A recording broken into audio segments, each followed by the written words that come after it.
So today I want to quickly talk about how when you stop looking for relationships, you will start to discover your true self. You will start to uncover your purpose. You will start to become unconditionally happy and at peace.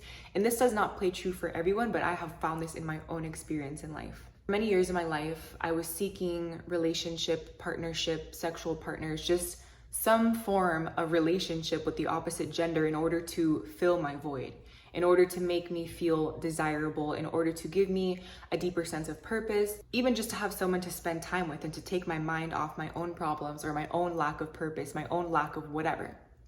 And what I started to discover as I deepened in my path of celibacy and being single is majority of the relationships that I got into were simply because I didn't want to be alone. I didn't want to be alone and do the work that I had to do on myself. So I thought that getting in a relationship would make the work in my life easier. It would be the answer to my problem. It would fill my void. It would give me the sense of purpose. It would give me the deep peace, happiness, and love that I want in my life. But unfortunately, it didn't. It actually amplified my emptiness. It amplified my lack of purpose. It amplified my own inner struggles and issues. And I found myself in a lot of chaotic, toxic relationships with other people that had the same problems, that also were empty inside, that also had a lack of purpose, that also were conditionally happy and conditionally loving. So it was just a bunch of clashing. And please remember that there's nothing wrong with these aspects of life. There's nothing wrong with the emptiness, with the lack of happiness. It's a part of life. It's a part of our process of waking up and saving ourselves. But the only issue is when we constantly look outside of ourselves for our saving, we're gonna constantly get knocked down. We're gonna constantly be pushed to our knees time and time again until we realize it's up to us to stand up on our own 2 feet and save ourselves. So please understand that getting into another relationship is not the answer to your problems. It is not gonna fill your void. In The Power of Now, there's a beautiful line that says, your relationships are not meant to make you happy, they're meant to make you conscious. So when we do enter in relationships, remember that relationships will amplify your shadows. Relationships will show you the places that you're not healed. It's easy for me to talk all this like love and light, like I'm unconditionally happy, because I'm single, like I'm by myself and I love being by myself because it's so peaceful. But give me a freaking annoying man that I love and he's freaking pushing my buttons and not meeting my needs and whatnot. That's when the real work starts. The real work is interacting with the world. It's interacting with people that trigger you, with people that know your triggers, that know your close spots. But give yourself time to be alone. Give yourself time to rediscover who you are. You don't know who you are when you're constantly in relationships. When you're in a relationship, you merge with that person. You guys become one. You are not an individual. There's an interesting concept in astrology that when 2 people get into a relationship, they create a third birth chart. They create a third entity almost of an energy that is created with them coming into union. So understand when you're in relationship after relationship, constantly having sex, constantly, on the dating apps and looking for men and going on dates and for the most part, you're scattering your energy. You're not gonna be able to align with your dream partner when you're constantly frantically like running around and looking. You don't find things that way. That's not how the universe works. That's not how God works. God works in the way where you need to align your internal world. You need to fall so deeply in love with yourself. You need to rise into your life purpose. You need to meet your needs. You need to address your problems. Do that, raise your frequency in doing that, and watch the type of people that you attract. That's how you meet your soulmate, your life partner, your reflection. You no longer need to heal the people you get into relationships with because you attract healed people. And then when 2 healed people come together, that is where miracles happen. That is where you start to heal everything around you, the earth, your environment, your communities, the type of content you create, the things that you do. That is so powerful because I'm a big advocate for solitude, celibacy, being on your own. But please remember, we were created to be in community. We were created to be in union. Man and woman were meant to be together. You can clearly see in our genitalia, it's like a lock and a key, like those are meant to go together. And then you create life. But a lot of the times we end up in the wrong relationships simply because we do not know ourselves. We haven't done the work to love ourselves enough. haven't done the work to actually discover ourselves, to know who we are, to know what our needs are, to be able to be emotionally intelligent, to communicate your needs, to know your love language, to know yourself, to heal your childhood wounds so you don't project them onto your partner. When you don't take time to do that in solitude, you're going to continue to kind of cycle through the lessons, and it's going to be a lot more re-traumatization. Relationships just become more challenging. And I don't know about you, but I would personally prefer to do my challenging work by myself. Like, let me do what I need to do on my own, so I can come to you being my best version. So I'm not projecting my past experiences onto you. I'm not bringing my baggage from my last relationship into my new one. I'm not bringing my daddy wounds onto you and putting unnecessary expectations onto my partner when that's not his job. It's not your partner's job to heal you. It's not your partner's job to fill your emptiness.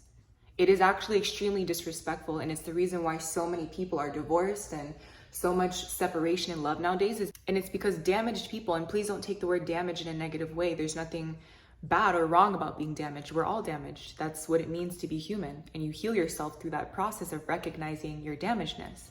So it's damaged people entering into relationships, and instead of creating love in their relationship, they create more damage on each other. And it's a continuous cycle. You just jump from relationship to relationship, damaging each other. And then we just see a world full of hurt people. So we break this cycle by healing ourselves. We all know hurt people, and healed people heal people. So why don't you heal yourself first and then get into a relationship? Why don't you heal yourself first and then attract another person that's healed, instead of your own damagedness, your own hurtness attracting other hurt people? Break the cycle. So if you're looking to radically transform your love life, starting with the love for yourself, spend more time alone. Self-reflect more. Create a morning routine where you wake up, you do your affirmations, you journal your thoughts, you read a positive book, you go to the gym. Start to implement the right lifestyle habits and choices. Take your attention away from the relationships and put it onto your personal development. Put it on to becoming your best self. Put it on to stepping into your purpose, even just first discovering your purpose. That is what's been healing my soul, my heart.